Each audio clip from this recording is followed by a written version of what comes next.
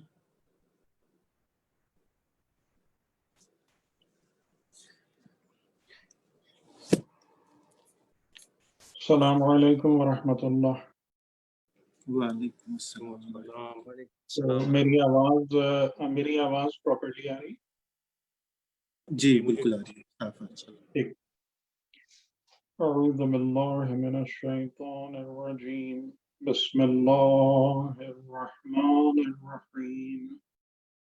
الحمد للہ رب العالمین الرحمن الرحیم مالک یوم الدین.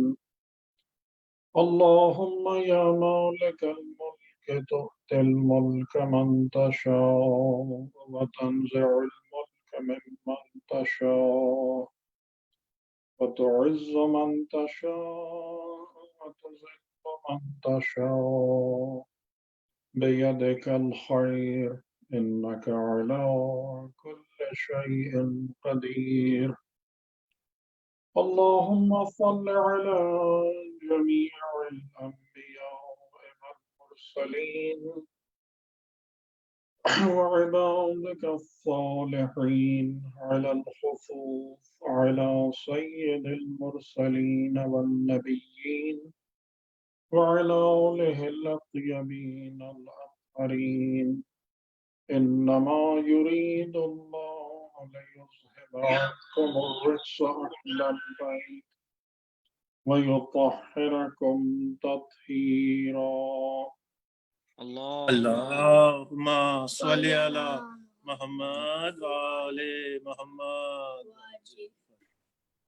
أما بعد فقال الله سبحانه وتعالى في كتابه الكريم يا أيها الذين آمنوا لا تلهكم أموالكم ولا أولادكم عن ذكر الله ومن يفعل ذلك فأولئك هم الخاسرون. صلوات. اللہم صلی علی محمد وآل محمد وعجل فرجهم. مبشر بھائی کی فرمائش پر اس مجلس سے خطاب کرنے کی سعادت حاصل ہو رہی ہے، اور اس میں تھوڑا سا میرے لیے 2 دشواریاں ہیں بہرحال، جس سے میں امید کرتا ہوں کہ انشاءاللہ بفضل تعالی عہدہ برا ہو جائیں گے. پہلی دشواری یہ ہے کہ جو خطابت کرنے کا فورم ہے وہ بہت ہی نامانوس ہے، اور اس میں یعنی کہ میں نے اس طریقے سے کبھی گفتگو کی نہیں ہے، تو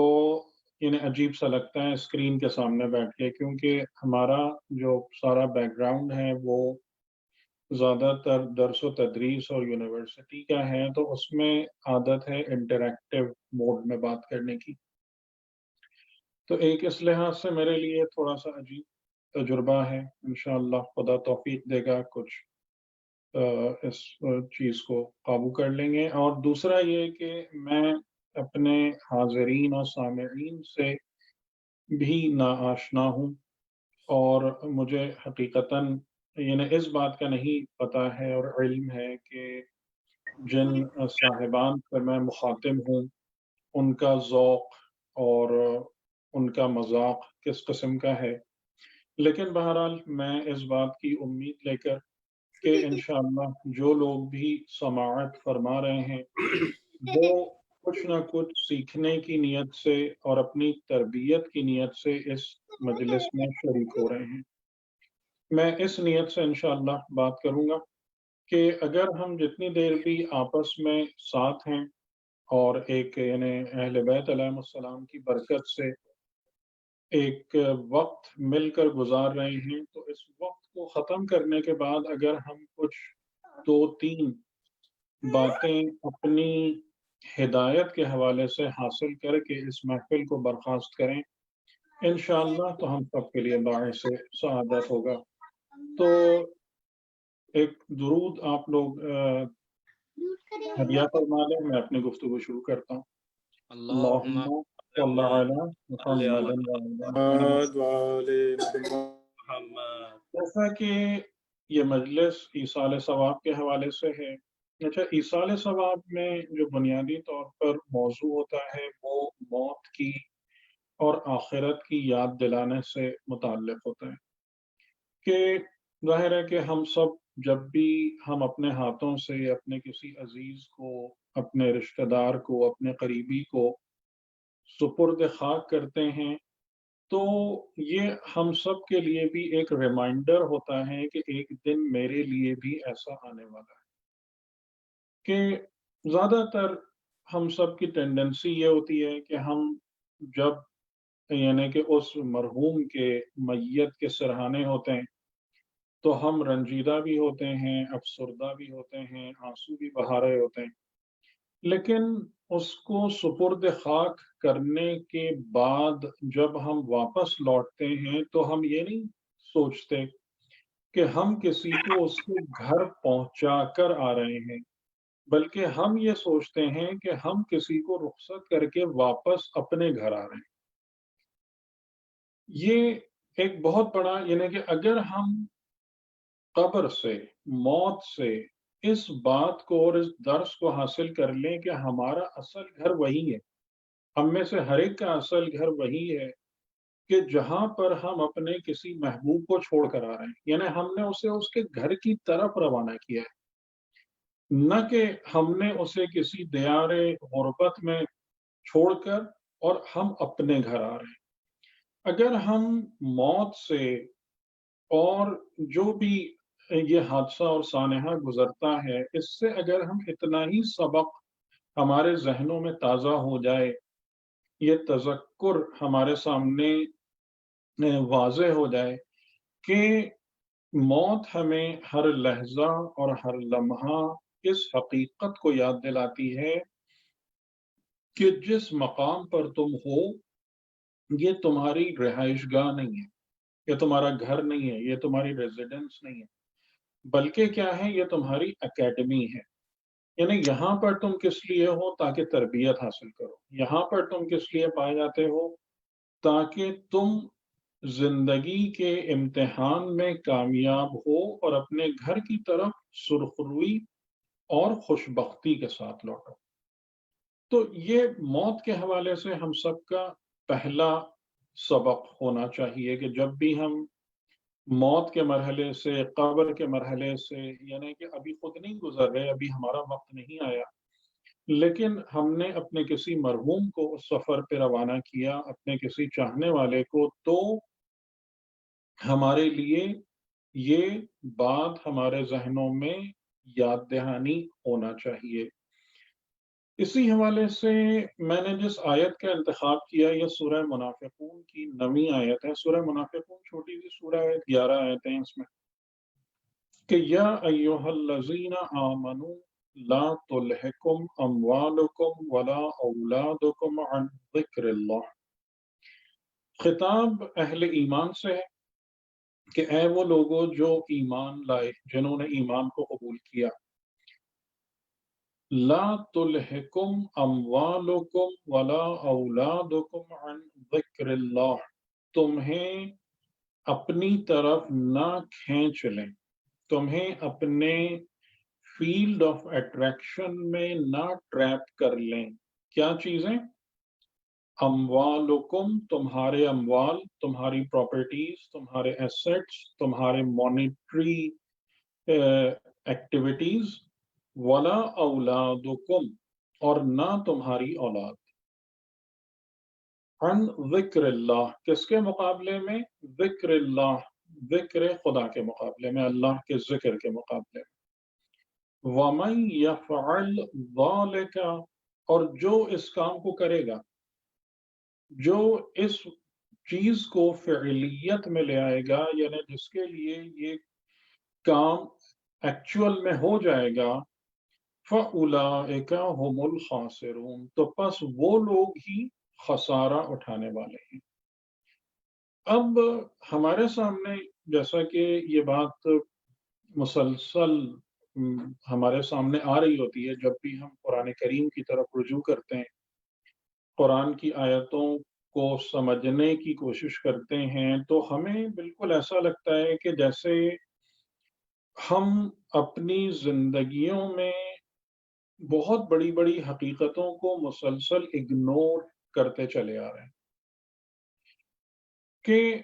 زندگی کے حقائق کچھ اور ہیں، ریالٹیز آف لائف کسی اور طرف اشارہ کر رہی ہوتی ہیں، کہ کسی اور ڈائریکشن میں ہم کو لے جا رہی ہوتی ہیں، اور ہم کسی اور رخ کی طرف دیکھ رہے ہوتے ہیں، اور بلکہ مصر ہوتے ہیں، اصرار رکھتے ہیں کہ نہیں، ہمیں اس جانب نہیں، کیونکہ قرآن کریم جو ہے، ایک بات ہمیشہ ذہن میں ہمارے رہے کہ قرآن اور جو بھی اہل بیت علیہم السلام کے بیانات جو واقع ہیں، کیونکہ حدیث اور کلام اہل بیت میں جو ایک پرابلم آتی ہے وہ صحت کی ہوتی ہے، کیونکہ بہت ساری احادیث اہل بیت کا نام لے کر، رسول خدا کا نام لے کر وضع بھی کی گئی ہیں، گڑھی بھی گئی ہیں، لیکن جو صحیح حدیث ہے اہل بیت کی اور قرآن کی آیت ہے، یہ لا آف نیچر ہے۔ اس بات کو ہمیں ہمیشہ ذہن میں رکھنا چاہیے۔ یہ کوئی بیان نہیں ہے فقط کہ جیسے میں اور آپ ایک بیان دے دیتے ہیں کہ ایسا نہیں کرو ورنہ یوں ہو جائے گا۔ یہ ہمارا بیان جو ہے یہ ایک قسم کا کلیم ہے، اور اس کی کوئی گارنٹی نہیں ہے کہ یہ سچ ہو، لیکن جو کچھ آیات قرآنی میں ہیں، جو کچھ کلام الہی میں ہے، اسے آپ سمجھیں وہ پتھر پر لکیر ہے، یعنی اس کو انمٹ ہے،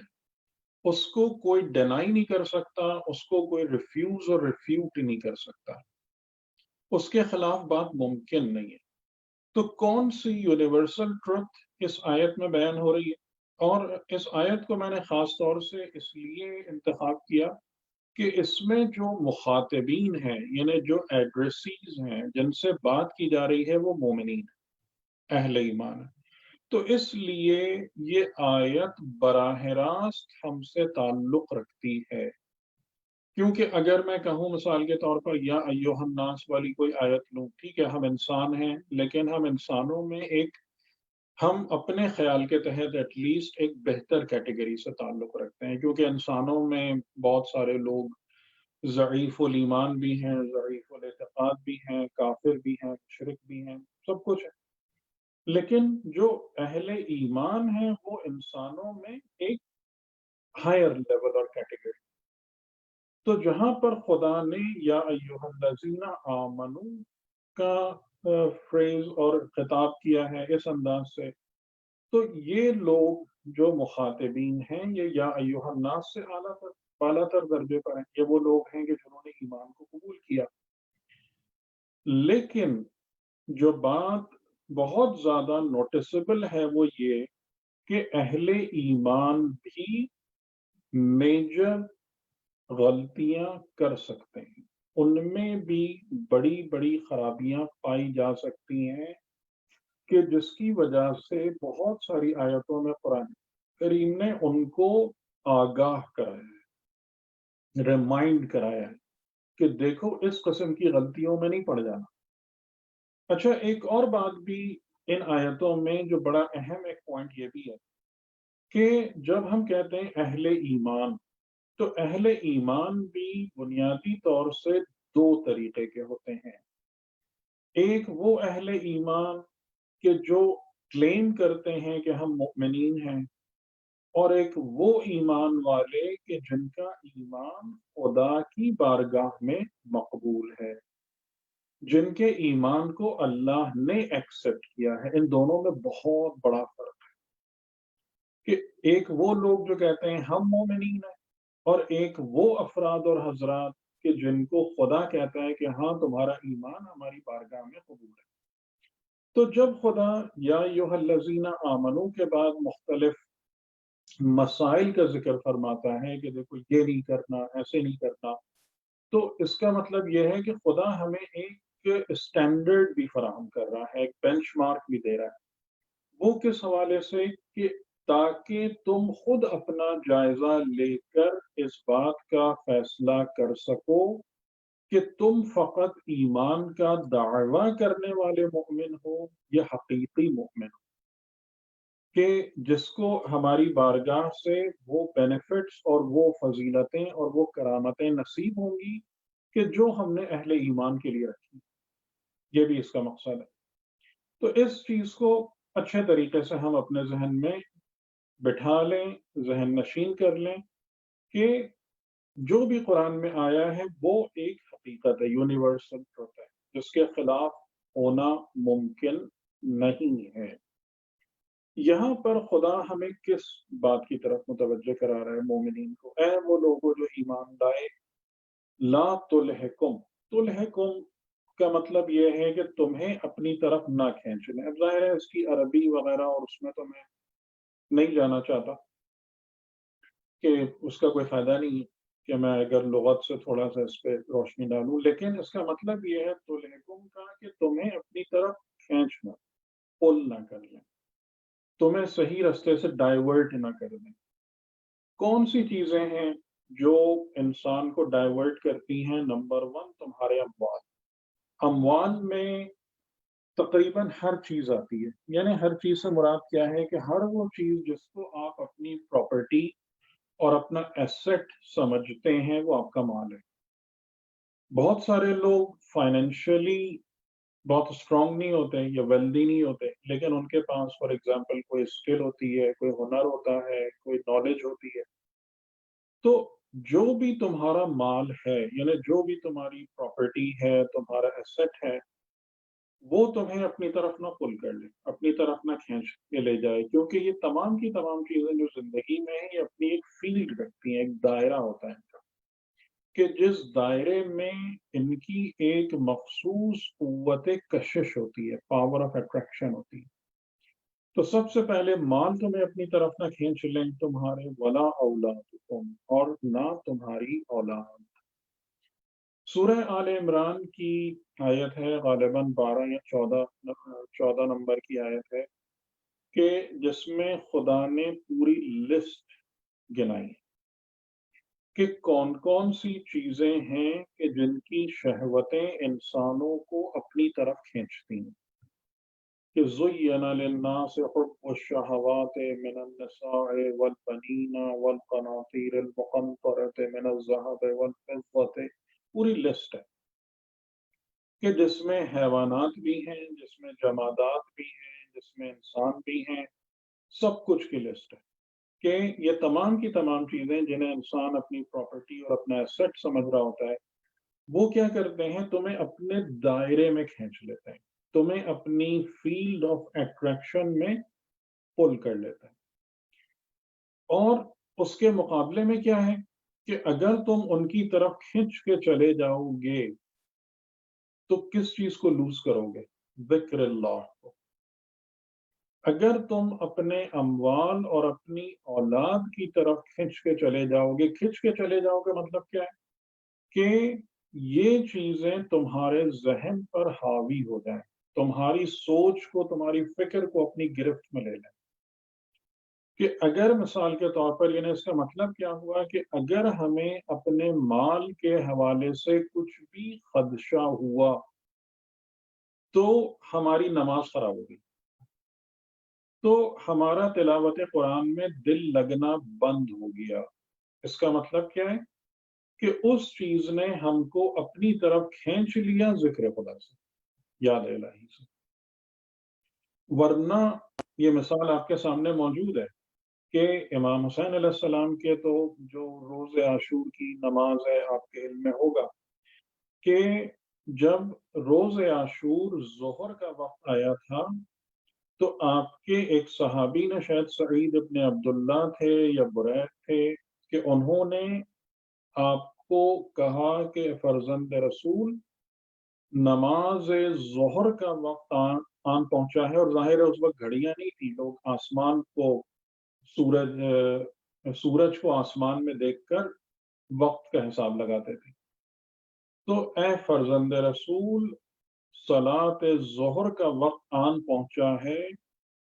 میں اس بات کی خواہش رکھتا ہوں کہ اپنی زندگی کی آخری نماز آپ کی امامت میں ادا کر کے دنیا سے جاؤں۔ یہ وہ لوگ ہیں کہ جو ذکر الہی میں اس طریقے سے غرق ہیں، انہیں ذکر الہی کی فیلڈ نے ان کو اپنے اندر اس طریقے سے سمو لیا ہے کہ پھر دنیا کی کوئی چیز اور کوئی مصیبت، اس سے بڑی کیا مصیبت ہوگی؟ کہ آپ اس بات پہ غور کریں کہ جو شہدائے کربلا ہیں، شہدائے کربلا اپنے گھر اور مال اور اسباب اور خاندان کو تو پہلے ہی چھوڑ چکے ہیں امام حسین کی محبت میں۔ وہ تو انہوں نے پہلے ہی، یعنی اس جہاد اور اس قربانی سے تو وہ پہلے ہی گزر چکے ہیں۔ عاشور کا جو دن ہے وہ ان کے جسمانی طور سے قربانی دینے کا، قتل مقتول فی سبیل اللہ ہونے کا دن ہے۔ زخم ہے جسموں پہ، اذیت کو برداشت کر رہے ہیں، بھوک پیاس اور زخمی ہونے کی، اور اس حالت میں توجہ کس بات پر ہے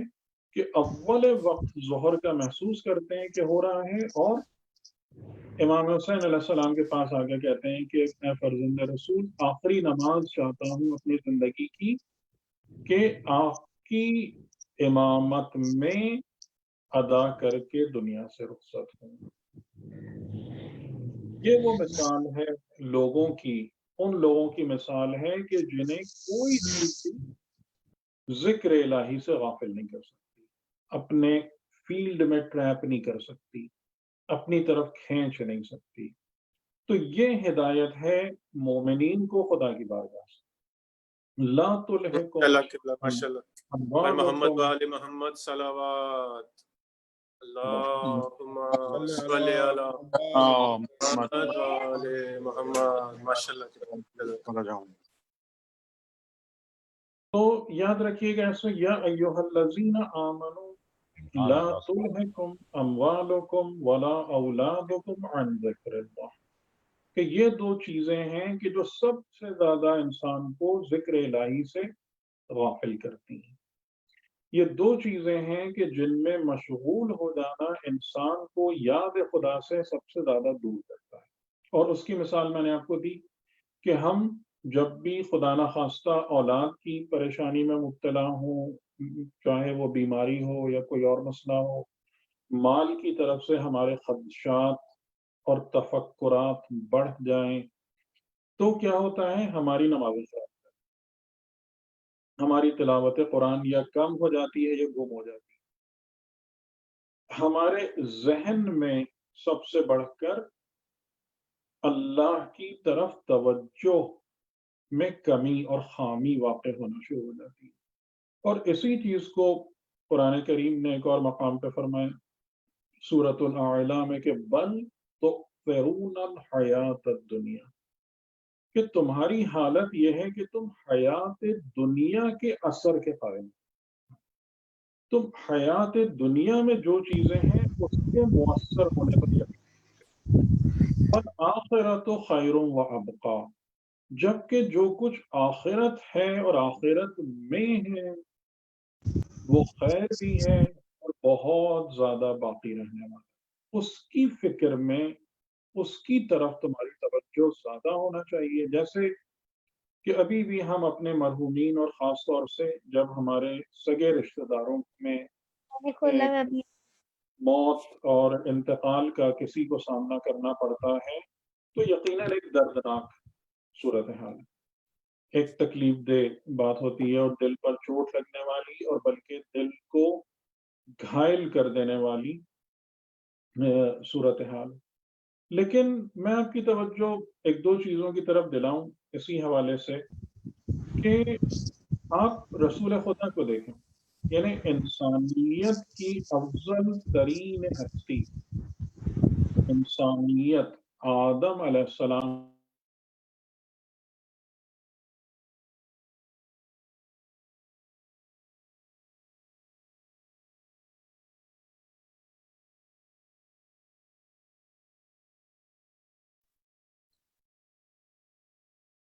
محمد صلوات اللہم صلی علی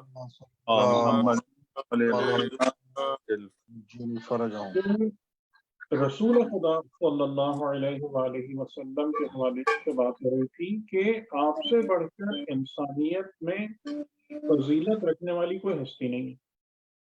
کہ حضرت آدم علیہ السلام سے لے کر اور تا روز محشر جتنے افراد اس روئے زمین پر آئیں گے وہ ان میں سے کوئی بھی رسول خدا سے بڑھ کر نہیں۔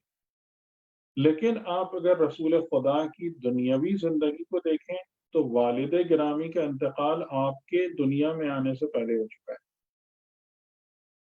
اور آپ کی والدہ ماجدہ صرف 6 سال کے سن تک آپ کے ساتھ رہی، اور اس کے بعد جو آپ کے دادا تھے جنہوں نے آپ کو اپنی زیر سرپرستی لیا تھا وہ 2 سال اور رہے۔ تو یعنی حقیقتاً جن لوگوں پر شریعت کے اعتبار سے ولی ہونے کے لفظ کا اطلاق ہوتا ہے، 8 سال کے سن میں ان میں سے کوئی بھی نہیں تھا رسول کے اوپر اس کا سایہ، صرف 8 سال، کیونکہ چچا جو ہیں وہ ان کی ولایت بہت بعد میں آتی ہے، ورنہ اگر ماں اور باپ نہ ہوں تو پھر دادا ہیں اور وہ سب۔ تو آپ اس بات کو تھوڑا سا غور کریں، اور پھر اس میں سورہ والضحیٰ کی جو آیت ہے کہ أَلَمْ يَجِدْكَ يَتِيمًا فَآوَىٰ، کہ کیا نہیں پایا تجھ کو یتیم اور پس ہم نے اپنی سرپرستی میں لے لیا، یعنی کہ رسول گرامی کی ذات وہ ہے کہ جس کی سرپرستی خود اللہ نے کی۔ یہاں پر اب ہم کہہ سکتے ہیں کہ یہ کیا کہنے برائے عظمت حضرت ابو طالب بلندر صلوات اللہم صلی علی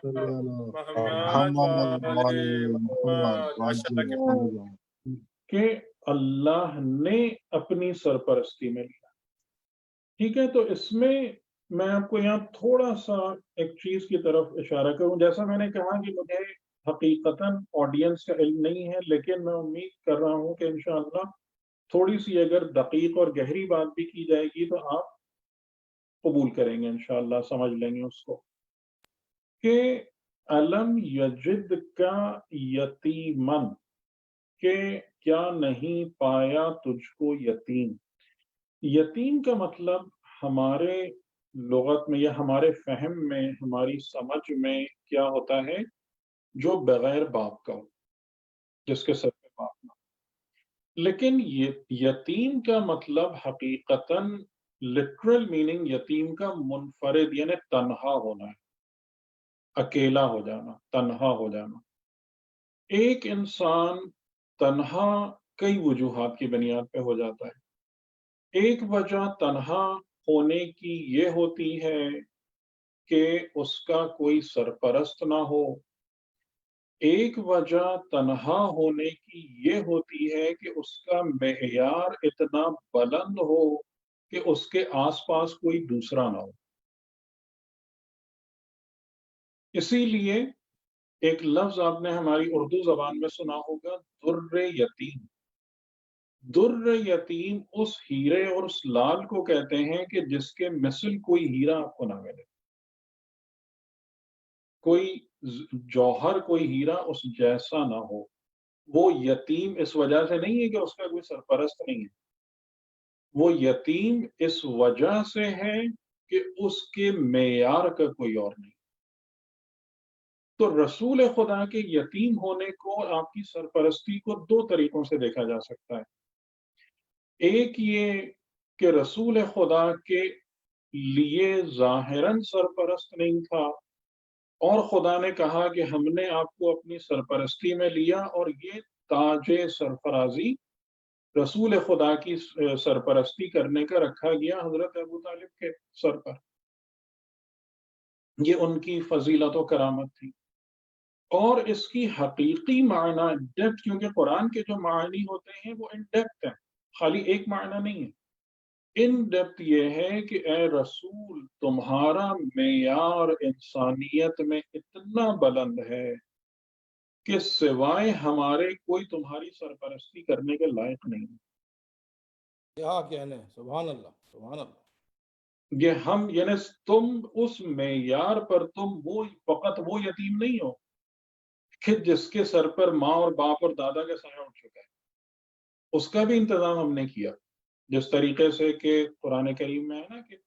حضرت مریم سلام اللہ علیہا جو ایک یونیک پرسنالٹی تھی کہ جن کی والدہ نے ان کو دعا ہی یہی کی تھی کہ میں جو بھی بچہ پیدا ہونے والا ہے اسے خدمت خدا میں نظر کر دوں. بیٹی پیدا ہوئی، ان کو سمجھ میں نہیں آیا کہ یہ کیا ہے، بیٹا بیٹے کی جگہ بیٹی، لیکن خدا نے اسی کو قبول کیا اور کہا کہ ہم نے مریم کو اپنی سرپرستی میں لیا اور زکریا کی کفالت میں دے دیا. یعنی یہاں پر حضرت زکریا علیہ السلام جو ہیں وہ خدا کے نمائندے ہیں مریم کی سرپرستی کرنے کے لیے. تو اسی طریقے سے ظاہراً حضرت ابو طالب خدا کے نمائندے ہیں رسول کی سرپرستی کرنے کے لیے، رسول کی کفالت کا فریضہ انجام دے رہے ہیں. لیکن بات یتیم کی خالی یہاں پہ نہیں رکتی ہے. یتیم کا مطلب منفرد ہونا بھی ہوتا ہے اپنے معیار کی بلندی کی وجہ سے. تو اے پیغمبر ہم نے تم کو تمام انسانیت میں اس معیار پہ پایا کہ کوئی تمہارا استاد نہیں ہو سکتا تھا، کوئی تمہارا رہبر و رہنما نہیں ہو سکتا تھا، تو ہم نے اپنی سرپرستی میں لیا. تو اس کا کہنے کا مطلب یہ ہے، جو بات میں عرض کرنا چاہ رہا تھا وہ یہ کہ رسول گرامی کی ذات مقدس ہم سب کے لیے اس بات کی یاد دہانی بھی ہے کہ خدا نے ہمارے لیے والدین کو، محبت کرنے والے رشتہ داروں کو، شفقت کرنے والے اساتذہ کو مقرر کیا ہے کہ جن کے ذریعے سے ہمیں اپنی زندگی میں محبت اور ہدایت اور ولایت نصیب ہوتی ہے. لیکن سب سے بڑھ کر سرپرست خود خدا ہے. اگر ہم اپنے آپ کو اس قابل بنائیں، اگر ہم اپنے آپ کو اس معیار تک لانے کی کوشش کریں، تو بندے کو جو محبت بارگاہ الہی سے نصیب ہوتی ہے، یعنی کہ اس میں پھر وہی امام حسین علیہ السلام کے ہی جو جملے ہیں اور وہ تمام چیزیں، ابھی انشاءاللہ روز عرفہ بھی آ رہا ہے تو اس میں بھی آپ سے درخواست ہے کہ آپ امام حسین علیہ السلام کی دعا عرفہ کو پڑھیں، تلاوت کریں، اور اس میں غور فرمائیں کہ امام حسین علیہ السلام نے خدا سے کس طریقے سے مناجات کی ہے، اور اس مناجات میں خدا سے محبت اور الفت اور تعلق کی کیا مٹھاس ہے، کیا شیرینی ہے. کہ وہ کون تھا کہ جو یعنی شام غریبہ میں جب امام سجاد علیہ السلام ہیں، کہ امام سجاد علیہ السلام آپ کے علم میں ہے نا کہ کیسے آپ نے رات گزاری، آپ نے وہ رات فریاد اور آہو والا میں نہیں گزاری تھی، بلکہ آپ نے وہ رات سجدے اور عبادت اور نماز میں گزاری تھی. کہ یہ ایکسٹریم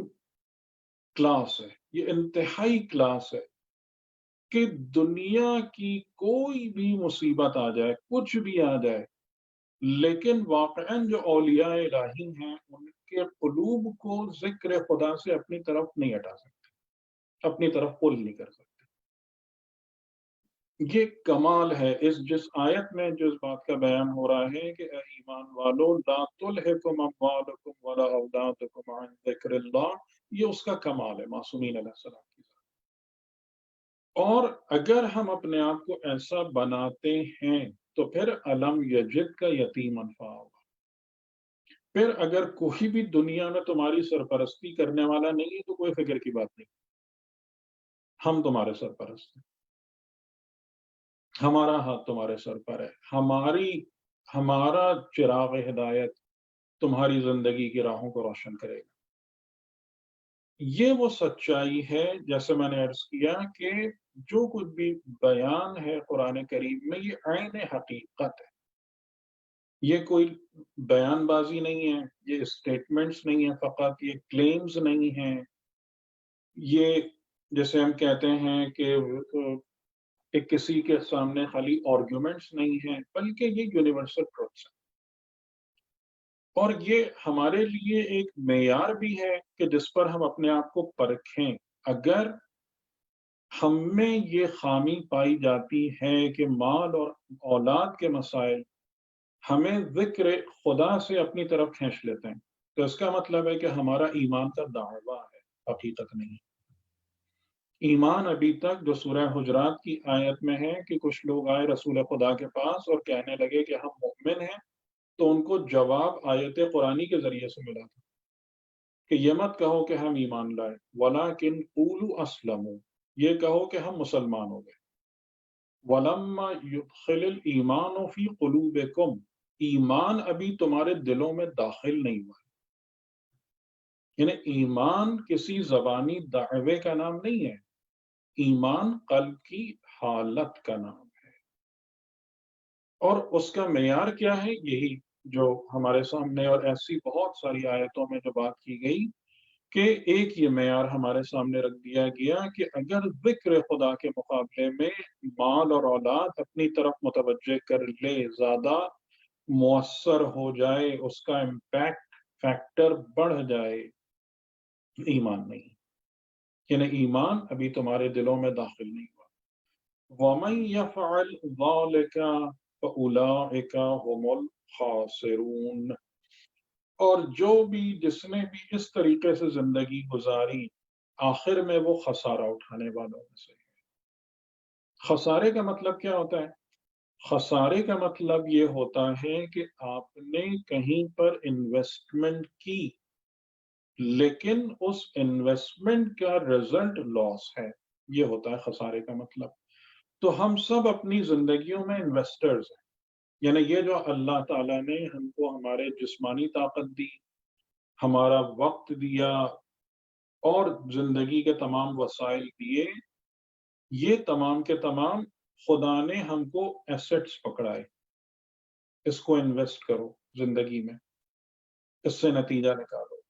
اب اس کے نتیجہ نکالنے والے دو قسم کے افراد ہیں، ایک فلاح ہیں یا فلاح یافتہ ہیں، ایک خاسرین ہیں اور خسارہ اٹھانے والے ہیں، کہ جس نے انہی اوقات کو، اسی جسم کو، انہی ریسورسز کو راہ خدا میں انویسٹ کیا، قرآن اور اہل بیت کی ہدایات اور ان کے رستے کو فالو کیا، حبل اللہ سے تمسک اور اعتصام کیا، ان دا اینڈ وہ اپنے انویسٹمنٹ کو ایک انتہائی پروفیٹیبل نتیجے اور آؤٹ کم کی شکل میں دیکھیں گے اور اپنے بینیفٹس کو یہاں سے لے کر خوشی خوشی اپنے گھر چلے جائیں گے۔ اور دوسرے لوگ کہ جنہوں نے ان تمام چیزوں کو اگنور کیا یا اپنی ساری زندگی اس بات پر متوجہ ہی نہیں ہوئے کہ جو کچھ بھی ہم کہہ رہے ہیں، جو کچھ بھی ہم دعویٰ کر رہے ہیں، اس میں کتنی حقیقت ہے، کتنا خیال اور تصور ہے، کہ میں خالی اپنے تصور میں مومن و مسلم ہوں یا حقیقتاً ہوں، اس بات کو کبھی گیج کرنے کی کوشش ہی نہیں کی۔ کہ ایک جملہ ہم اکثر، میں نے کئی دفعہ مجالس میں اور اس میں دہرایا ہے کہ ہم لوگ ایک جملہ بڑے فخر سے بیان کرتے ہیں فضائل میں کہ امام علی علیہ السلام جو ہیں وہ میزان اعمال ہیں،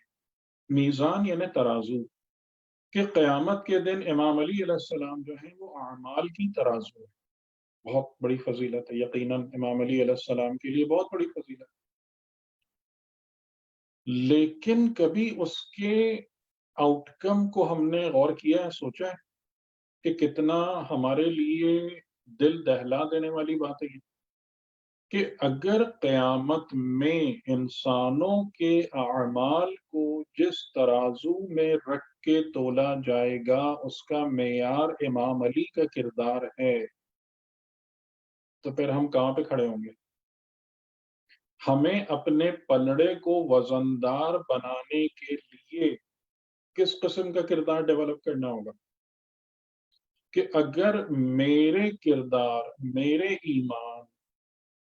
میرے اخلاق کو قیامت میں تولا جائے جس کے دوسرے پلڑے میں امام علی علیہ السلام کا اخلاق اور کردار ہو، تو مجھے اپنی سائڈ کو وزندار بنانے کے لیے کہ کچھ تو حرکت دکھے وہاں پہ، کون سا کردار اور کس معیار کا کردار اور اخلاق رکھنا پڑے گا وہاں پہ۔ تو یہ باتیں فقط فضائل نہیں ہیں کہ جس پر ہم آہا واہ واہ کر کے گھر میں جا کے سو جائیں، بلکہ یہ سب کی سب لمحے فکریاں ہیں، اور یہ زندگی پوری کی پوری لائق تفکر ہے، اس میں سوچنا ہے، غور کرنا ہے، صحیح بات کو سمجھنا ہے، درست رستے میں اقدام کرنا ہے، رستہ چلنا ہے، غفلت سے اپنے آپ کو بچانا ہے۔ یہ تمام کی تمام چیزیں ہیں کہ جو ہمارے لیے لازمی اور واجب ہیں۔ تو گفتگو ہماری تقریباً تمام ہوئی۔ ایک درود سے کی درخواست ہے آپ حضرات سے۔ اللہم صلی علی محمد وعلی محمد۔ تو خدا ہمیں اور آپ کو توفیق دے کہ انشاءاللہ قرآن کے نور سے ہماری نگاہیں روشن ہوں اور ہماری زندگی کی راہیں بھی روشن ہوں، اور اسی حوالے سے کہ ہم اپنی زندگی میں چاہے ہمارے زندگی کے معاملات ہوں یا موت کے معاملات ہوں، کہ دونوں جگہوں پر ہم اسی سرچشمہ نور سے ہدایت اور فیض حاصل کر سکیں۔ ابھی ہمارے علم میں ہے کہ یہ ماہ ذو الحج ہے، اور ماہ ذو الحج میں امام حسین علیہ السلام کے امام حسین علیہ السلام کی جہاد اور شہادت کے حوالے سے جو اہم ترین واقعہ درپیش آیا ہے وہ سفیر امام حسین حضرت مسلم بن عقیل کی شہادت ہے۔ یہاں بھی میں تھوڑا سا آپ کی خدمت میں کہ جہاں ہم امام حسین علیہ السلام کے ذکر کو ایک گریے کا ذریعہ سمجھتے ہیں اور گریے کو اپنے لیے باعث ثواب اور نجات سمجھتے ہیں، تو اس کے ساتھ ساتھ یہ بھی ہماری ذمہ داری ہے کہ ہم امام حسین علیہ السلام کے کردار اور آپ کی سیرت سے بھی اپنے لیے اپنی اجتماعی اور انفرادی زندگی کے لیے ہدایت کے پہلو تلاش کریں۔ میں آپ کو ایک چھوٹی سی چیز کی طرف متوجہ کرانا چاہتا ہوں، یعنی کہ چھوٹی سی کا مطلب ہے کہ والیوم آف اسپیچ میں شاید وہ بات چھوٹی ہو، لیکن اپنی حقیقت اور اپنے وزن کے لحاظ سے بہت بزرگ ہے، کہ جناب سید الشہداء علیہ السلام 28 رجب یا 3 شعبان کو آپ نے مدینہ چھوڑا تھا، کہ جب آپ پر بیعت کرنے کے حوالے سے زبردستی کی جا رہی تھی، اور مدینے کو ترک کر کے اپنے بچپن کے شہر کو، اپنے نانا اور والدہ کے شہر کو ترک کر کے آپ ہجرت فرمائی آپ نے، اور آپ مکے میں آ کر آپ نے قیام فرمایا تھا، اور کئی مہینے آپ مکے میں مقیم رہے، یہاں تک کہ ماہ ذو الحج آ گیا 60 ہجری کا، اور امام حسین علیہ السلام نے ارادہ فرمایا حج کا۔ لیکن آپ کو اس بات کی خبر ملی کہ بنو امیہ کی حکومت کی طرف سے یہ منصوبہ بنایا گیا ہے کہ دوران طواف امام حسین علیہ السلام پر قاتلانہ حملے کی کوشش کی جائے، اور اس کام کے لیے انہوں نے اپنے مرسنریز، قاتل، حاجیوں کے بھیس اور لباس میں روانہ کر دیے ہیں۔ امام حسین علیہ السلام نے جب اس بات کو آپ مطلع ہوئے آپ اس بات سے، تو آپ نے حج کے ارادے کو ترک فرما دیا، یعنی آپ نے یہ نیت کر لی کہ میں حرم خدا میں خون خرابے کا وسیلہ نہیں بنوں گا۔ آپ نے حج کو عمرے سے تبدیل فرمایا اور 8 یا 9 ذی الحجہ کو آپ مکے سے چلے گئے کہ جب وہاں پر حاجی آ رہے تھے، ان کا حجاج کا ہجوم تھا۔ یہاں پر ایک بات آپ غور فرمائیں کہ امام حسین علیہ السلام جب نکلے ہیں، اور آپ کا بہت خوبصورت ایک کلام یعنی خطبہ بھی آپ نے دیا ہے وہاں پر مکے سے نکلتے ہوئے، اور جس کا ایک جملہ یہ ہے کہ جو اللہ سے ملاقات، جو اپنے رب سے ملاقات کی خواہش رکھتا ہو وہ ہمارے ساتھ چلے، اس خطبے کے یہ جملے ہیں۔ تو امام حسین علیہ السلام رخصت ہو گئے، مکے کو چھوڑ دیا۔ کتنے افراد آپ کے ساتھ تھے؟ اگر ہم ان لوگوں کو بھی گن لیں، ملا لیں کہ جو بعد میں کچھ لوگ امام حسین کا ساتھ چھوڑ کے گئے بھی ہیں رستے میں، اگر ان کو بھی ملا لیں تو 100-150 سے زیادہ افراد نہیں ہوں گے آپ کے اہل خانہ کو ملا کے۔ یعنی ہزاروں مسلمین میں سے 150-200 افراد وہ ہیں کہ جب فرزند رسول، اور یہ امام حسین علیہ السلام کو رات کی تاریکی میں چھپتے چھپاتے نہیں نکل رہے ہیں مکے سے، علل اعلان خطبہ دے کے نکل رہے ہیں، لیکن اس کے باوجود اس سے زیادہ افراد آپ کے ساتھ چلنے کو تیار نہیں ہیں۔ یہ بھی ایک بڑا عجیب نقطہ معرفت ہے،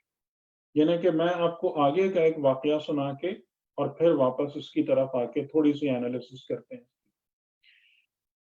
کہ امام حسین علیہ السلام کی شہادت کے بعد آپ کے علم میں ہوگا کہ عبداللہ ابن زبیر نے بھی بغاوت کی تھی یزید کے خلاف، اور اس نے کعبے میں پناہ لی تھی،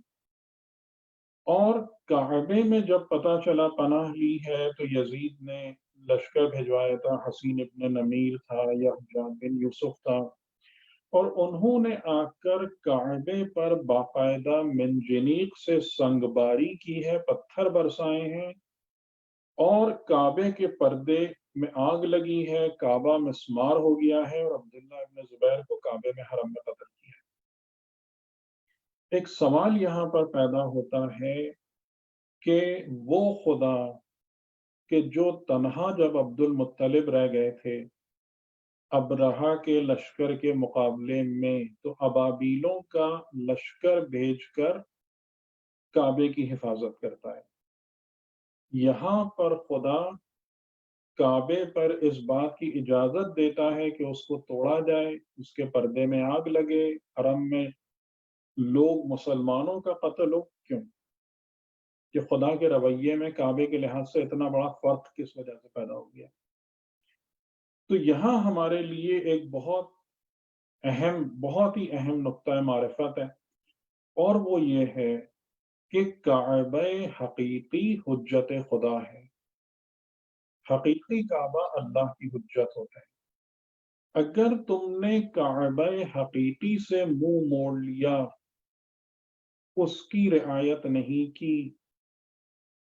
اس کا خیال نہ کیا، تو پھر تم مجازی کعبے کے گرد کتنے ہی طواف کیوں نہ کرتے رہو، کتنے چکر کیوں نہ لگاتے رہو، اس بات کی خدا کو پرواہ نہیں کہ جب امام حسین کو ترک کر کے مسلمان کعبے کے گرد گھوم رہے تھے، طواف کر رہے تھے، اس طواف کی خدا کی نظروں میں کوئی حقیقت نہیں، نہ اس کعبے کی کوئی حقیقت، نہ اس کعبے کی کوئی اہمیت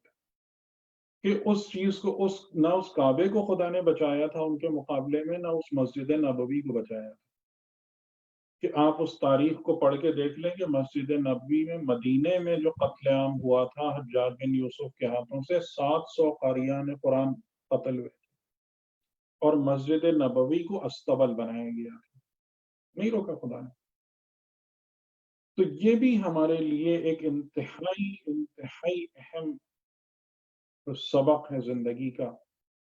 کہ اگر ولی خدا، ابھی ہمارے سامنے ولایت حق کے طور پر کون ہے؟ قرآن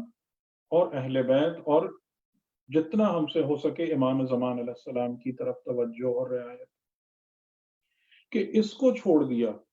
یعنی ان دو ستونوں کو چھوڑ دیا کہ جن کو رسول خدا فرما کے گئے تھے کہ میں تم میں قرآن اور اطرت اور اہل بیت کو چھوڑ کے جا رہا ہوں، ان کو چھوڑ دیا، پھر جو دل چاہے کرتے رہو، پھر خدا کو تمہاری کسی چیز کی پرواہ نہیں ہے، نہ تمہاری کسی چیز کا کوئی تقدس ہے۔ ان سے وابستہ رہو گے، ان سے متمسک رہو گے تو تمہاری ہر چیز بھی بچی رہے گی، تمہیں بھی خدا کی طرف سے پناہ ملتی رہے گی۔ یہ ایک سبق۔ بہرحال جب امام حسین علیہ السلام نے حضرت مسلم کو اپنے سفیر کی حیثیت سے روانہ کیا کوفے کی طرف کہ اے برادر مسلم جاؤ اور وہاں کی خبر لے کر آؤ، وہاں کے لوگوں نے ہمارے لیے 12,000 خطوط لکھے ہیں، دعوت دی ہے آ کے حکومت سنبھالنے کی، قبضہ کرنے کی، جا کے دیکھو حالات کیا ہیں۔ مسلم جب کوفے میں آتے ہیں اور مسلم کے بحیثیت سفیر امام حسین علیہ السلام وارد ہونے پر کوفے میں جو مومنین تھے اور مومنین کے ساتھ جو آبادی کی کثرت تھی، یعنی اکثریت لوگ کوفے کے سب مسلم کے استقبال کے لیے آئے، بہترین استقبال ہوا، کچھ دنوں تک آپ کو کوفے میں پورا کوفہ آپ کے زیر سایہ آ گیا، ایک لحاظ سے زیر حکومت آ گیا۔ اس خطرے کو محسوس کرتے ہوئے یزید نے عبید اللہ ابن زیاد کو فوراً بصرے کی گورنری سے ہٹا کر کوفے کی طرف روانہ کیا۔ یہ عبید اللہ ابن زیاد انتہائی پلید اور خسیس اور شاطر ترین انسان تھا، اور یہ لفظ میں نے کیوں استعمال کیے کہ شاطر ہونے کے ساتھ ساتھ جو گھٹیا انسان ہوتے ہیں انہیں ہر قسم کی نیچ حرکت کرنے میں کوئی باک اور آر نہیں ہوتا، وہ سب کچھ کر جاتا ہے۔ یہ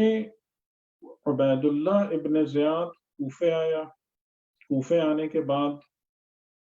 اس نے حالات کا جائزہ لینا شروع کیا، اور شاید آپ کے علم میں یہ بات ہو کہ ہانی کے گھر میں یہ کھانے پر آیا تھا، ہانی ابن عروہ کے، اور وہاں پر یہ منصوبہ بنایا گیا تھا کہ اس کو قتل کر دیا جائے اس کی بے خبری میں،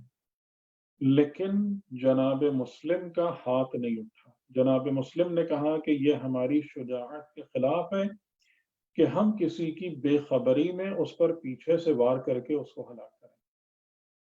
وہ ظاہر ہے کہ خدا کی آزمائش اور مشیت خدا کو آگے جانا تھا، تو وہ پلید انسان بچ گیا، بچ نکلا، اور اس کے بعد رفتہ رفتہ کر کے اس نے کوفیوں پر اپنی گرفت کو مضبوط کرنا شروع کیا، اور یہاں تک کہ پھر کئی مومنین قتل ہوئے اور مسلم کی حمایت کو قابل قتل جرم قرار دے دیا گیا۔ اور جیسا کہ روایت یہ کہتی ہے کہ جناب مسلم مسجد کوفہ میں نماز پڑھا رہے تھے کہ دن کی نماز میں مسجد کوفہ بھری ہوئی تھی مسلم کی امامت میں، لیکن جب مغربین کی نماز ہوئی ہے، مغرب کی نماز میں چند گنتی کے افراد تھے، اور عشاء کی نماز کے بعد جب مسلم نے سلام پھیر کر اپنے پیچھے دیکھا ہے تو وہ مسجد میں تنہا تھے اور کوئی ان کا ساتھی نہ تھا۔ اس حالت غربت میں مسلم مسجد کوفہ سے باہر نکلتے ہیں، شہر کی گلیاں سنسان ہیں، سب نے اپنے گھروں کے دروازے بند کر رکھے ہیں، اور اسی عالم میں مسلم کے بچے بھی ان سے جدا ہو جاتے ہیں، بچھڑ جاتے ہیں، اور بعد میں وہ زندان میں جاتے ہیں اور قتل ہوتے ہیں، وہ ایک الگ معاملہ ہے۔ مسلم کو پناہ دینے والا کوئی نہیں، مسلم کی خبرگیری کرنے والا کوئی نہیں، مسلم کو حقیقتاً سامنے آ کر بات کرنے کے لیے بھی کوئی تیار نہیں۔ اس حد تک لوگوں پر خوف طاری ہے۔ مسلم چلتے چلتے کافی دور نکل آئے ایک گھر کے باہر ایک بزرگ خاتون کو دیکھا اور اس سے کہا کہ اس نے پناہ کی درخواست کی. اس نے مومنہ خاتون تھی، اس نے مومن کو مسلم کو اپنے گھر میں پناہ دی، ایک کمرے میں خفیہ طور سے رکھا. تھوڑی دیر کے بعد اس کا بیٹا باہر سے آتا ہے، دیکھتا ہے کہ ماں کسی کمرے میں آ رہی ہے جا رہی ہے. محسوس کیا کہ کوئی اور شخص بھی اس گھر میں موجود ہے. پوچھا، دباؤ ڈالا. جیسے ہی اس کو علم ہوا کہ اس گھر میں وہ شخص موجود ہے کہ جس کے سر پر ایک بھاری قیمت بھی لگی ہوئی ہے، جس کے قتل سے مجھے گورنر کی طرف سے انعام بھی مل سکتا ہے، فوراً گیا اور ابن زیاد کو اطلاع دی. وہاں سے کئی سپاہیوں کا ایک دستہ حضرت مسلم کو گرفتار کرنے کے لیے آتا ہے. جناب مسلم نے اپنا لباس پہنا، اپنی تلوار سنبھالی اور فوراً گھر سے باہر نکل آئے. اور یہ تمام کی تمام چیزیں جو ہے نا، یہ کردار اور شرافت کی علامت و نشانی ہے کہ آپ نے اس بات کو ایک لمحے کے لیے بھی گوارا نہیں فرمایا کہ آپ کی وجہ سے اس خاتون کو کوئی تکلیف ہو یا اس کے گھر پر کوئی آنچ آئے. آپ جب باہر نکلتے ہیں، گلی میں سوار آتے ہیں، آپ کو گھیر لیتے ہیں، جنگ شروع ہوتی ہے. جتنے بھی آدمی تھے، شاید 15 20 25 وہ مسلم کو قابو کرنے سے قاصر رہتے ہیں. ان کا سردار واپس بھیجتا ہے، درخواست بھیجواتا ہے کہ اور کمک بھیجو، اور سوار بھیجو.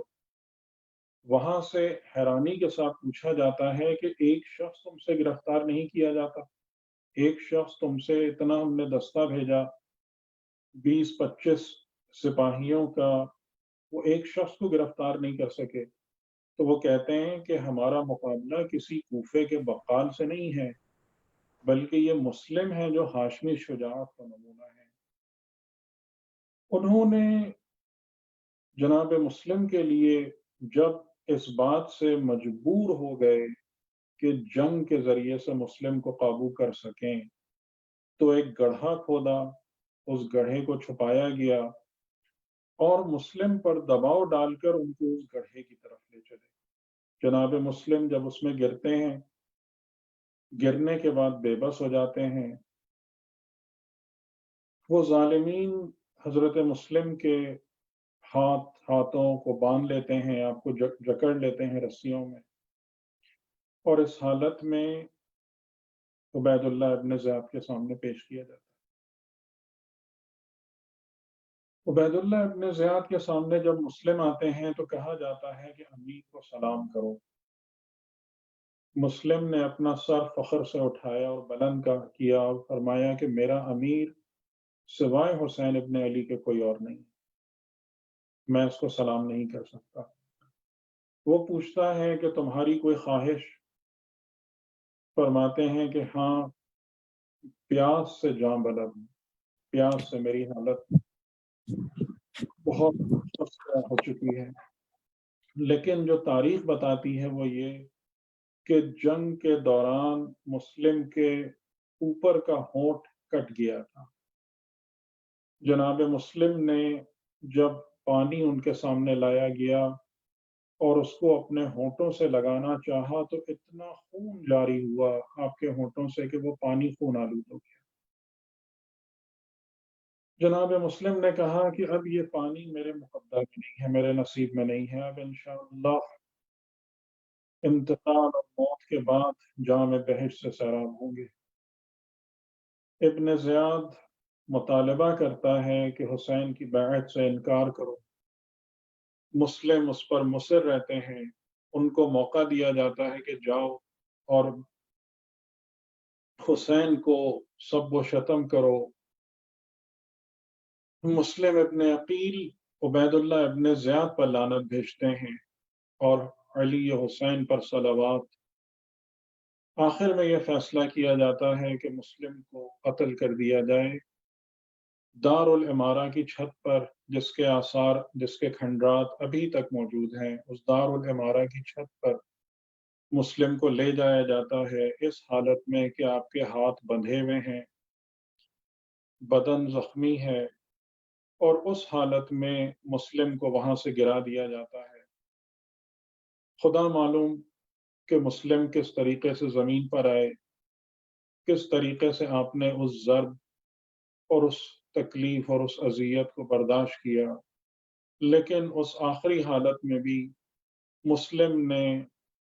امام حسین علیہ السلام کی طرف رخ کیا اور فرمایا کہ السلام علیک یا ابا عبداللہ،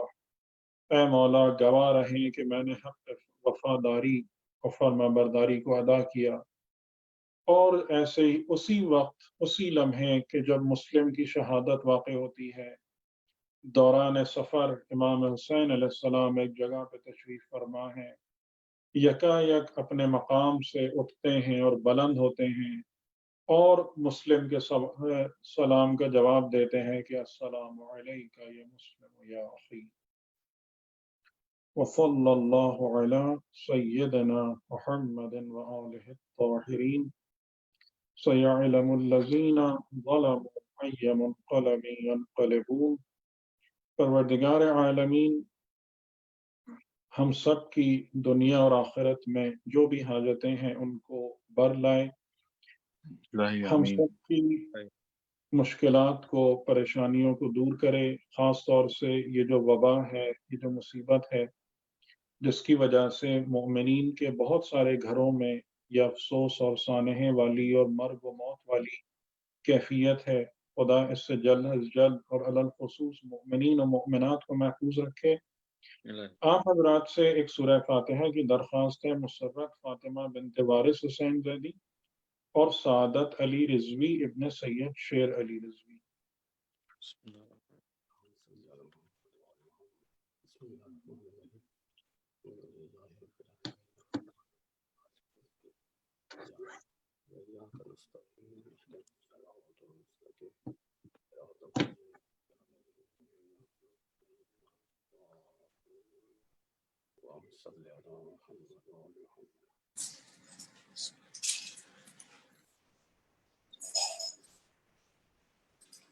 خدا سے دعا گو ہیں کہ اللہ آپ کے علم میں، معرفت میں، شعور دینی میں اضافہ فرمائے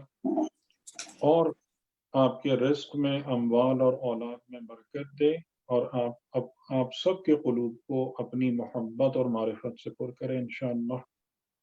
اور ہم سب کو اس قابل بنائیں کہ امام زمان علیہ السلام کی خدمت گزاری کے لیے تیار ہو سکیں۔ تو میرے اس خطاب میں جہاں بھی اگر کوئی ایسی چیز ہو کہ جو مطلب حضرات و سامعین کے حوالے سے اگر دشوار ہو، مشکل ہو، تو جیسا میں نے کہا تھا کہ یہ میرے لیے بھی ایک تھوڑی سی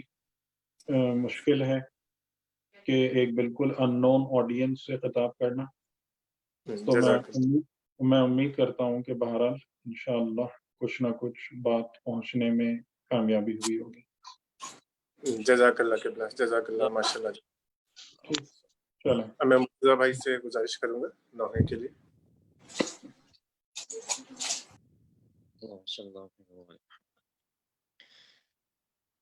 دربار کے منظر کو کب بھول سکی زہرا، دربار کے منظر کو کب بھول سکی زہرا، دربار کے منظر کو کب بھول سکی زہرا، دربار کے منظر کو کب بھول سکی زہرا، جب تک بھی رہی سانسیں، جب تک بھی رہی سانسیں، روتی ہی رہی زہرا، دربار کے منظر کو کب بھول سکی زہرا، دربار کے منظر کو کب بھول سکی زہرا، آ کے فرشتوں نے چوما ہے جسے جھک کر کرتے تھے سلام اکثر سرکار جہاں رک کر امت نے جلا دی وہ امت نے جلا دی وہ دہلیز تیری زہرا دربار کے منظر کو کب بھول سکی زہرا اس ظلم سے چھلنی ہے تاریخ کا بھی سینہ افسوس نہیں اس کا ظالم نے فدق چھینا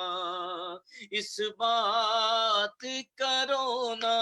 ہے اس بات کا رونا ہے جھٹلائی گئی زہرا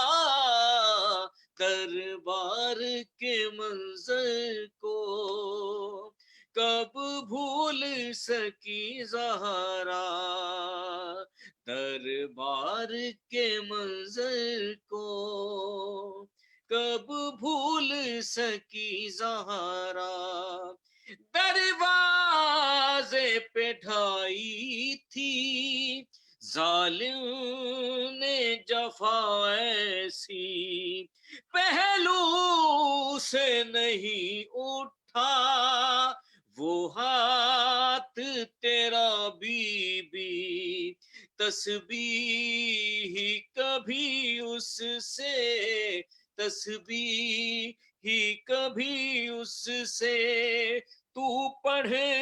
نہ سکی زہرا دربار کے منظر کو کب بھول سکی زہرا اور آ جائے میرے مولا آباد بقیا ہو ارمان تکلم کا اے کاش یہ پورا ہو برپا ہو عزاداری برپا ہو عزاداری تربت پہ تیری زہرا دربار کے منظر کو کب بھول سکی زہرا تامل حکم میں سلام پیش کر رہا ہوں اختصار کے ساتھ کہ جب ردا سر سے چھینی میں صدا دیتی رہی تو نہ آوازی آپ تمام حضرات بھی اگر مل کے پڑھیں گے تو چھینی میں صدا دیتی رہی نہ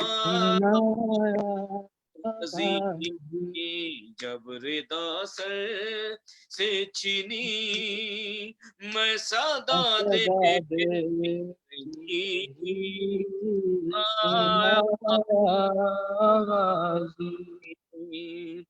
ہم کو پانی نہ ملے تیری خوشبو تو رہے تیرے بازو نہ کٹے چاہے مشکی زچ دے یہ مگر ہو نہ سکا تیرے بازو ہے جدا ہم پہ ہے تشنہ لبی تو نازی جب ردا سر سے چھینی میں صدا دیتی رہی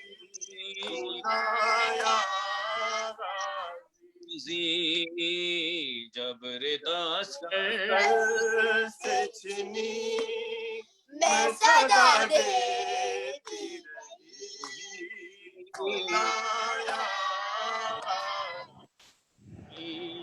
کیا کہوں شیر میرے بیریداہوں کو لیے یہ مسلمان سارے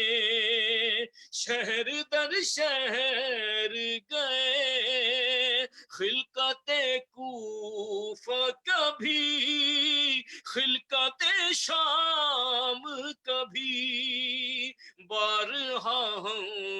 پہ ہنسی تو نازی جب رضا سر سے چنی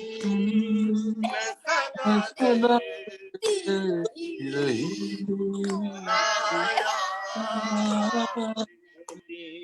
جب رضا سر سے چنی میں صدا دیتی رہی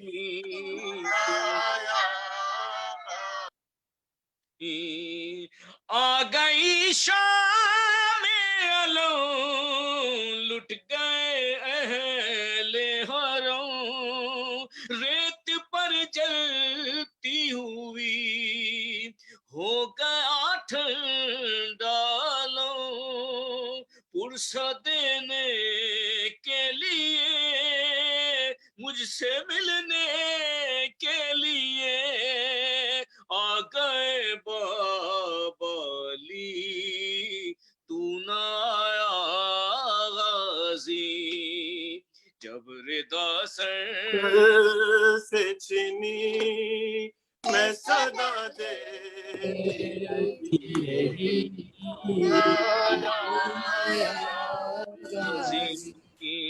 جب رضا سر سے چنی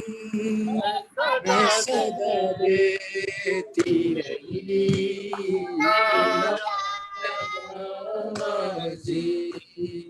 قید خانے میں قضا جب سکینہ کو ملی دیکھ کے کرتے کا کفن بچی دفنائی گئی اس گھڑی نام تیرا صورت ناد علی بس میں دوہرا رہی تو نہ جب رضا سر سے چنی میں صدا دیتی رہی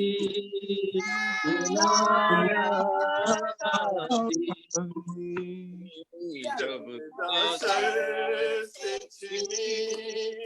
میں صدا دیتی رہی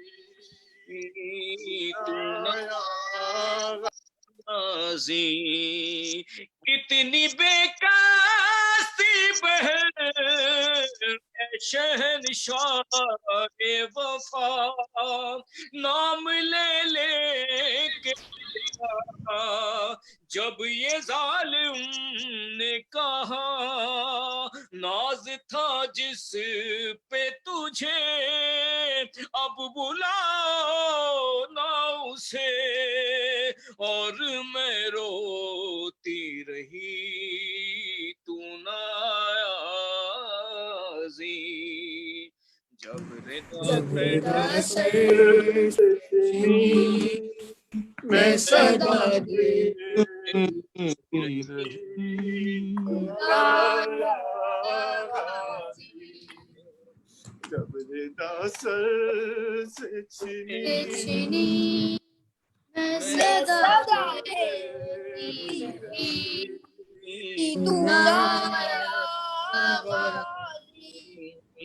بر محمد وآل محمد صلوات اللہ صلی علی محمد وآل محمد وعجل فرجهم جزاک اللہ مرتضیٰ بھائی جزاک اللہ قبلہ مرتضیٰ بھائی زیارت پڑھا دیجیے گا ساتھ ساتھ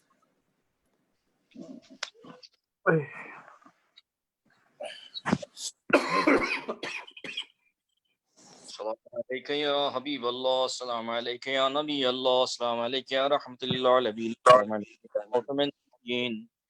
السلام عليك أمير المؤمنين، السلام عليك يا فاطمة الزهراء سيدة النساء العالمين، السلام عليك يا محسن مجتبى، السلام عليك يا أحمد الطاهرين المعصومين، السلام عليك يا أبا عبد الله، السلام عليك يا ابن رسول الله، السلام عليك يا ابن أمير المؤمنين، السلام عليك يا أبو الفضل العباس يا ابن أمير المؤمنين، السلام عليك جميع الشهداء يا سيران كربلاء كوفة وشام، السلام عليك يا مولى مسلم بن نقيل ورحمة الله وبركاته، السلام عليك يا غريب الغرباء، السلام عليك يا معين الضعفاء والفقراء، السلام عليك يا شمس الشموس يا أنيس النفوس أيها المدفون بعرض الطوس السلطان العربي وعلى جنب يا علي بن موسى الرضا ورحمة الله وبركاته، الصلاة والسلام عليك يا مولاي يا صاحب العصر والزمان، الأمان الأمان الأمان من فتنة الزمان، السلام عليك يا شريك القرآن، السلام عليك يا مزار القرآن، سيدي أجل الله تعالى فرجك وسال الله تعالى مخرجك وظهورك، السلام عليكم ورحمة الله وبركاته. اللهم صل على سورہ فاتحہ پڑھ دیجیے دوبارہ تمام مومنات کو سنا. بسم اللہ الرحمن الرحیم، اعوذ باللہ من الشیطان الرجیم، بسم اللہ الرحمن الرحیم.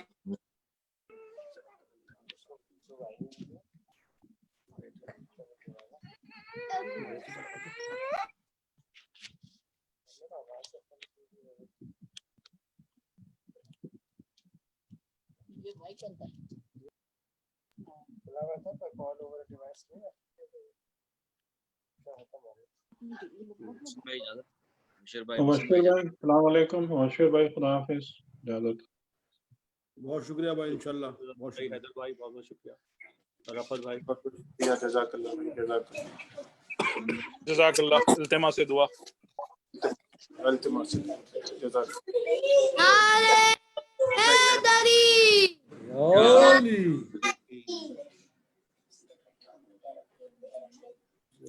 جزاک اللہ. محسن بھائی اجازت پھر. بالکل، بہت شکریہ مرتضی بھائی، بہت شکریہ، جزاک اللہ بھائی. بشیر بھائی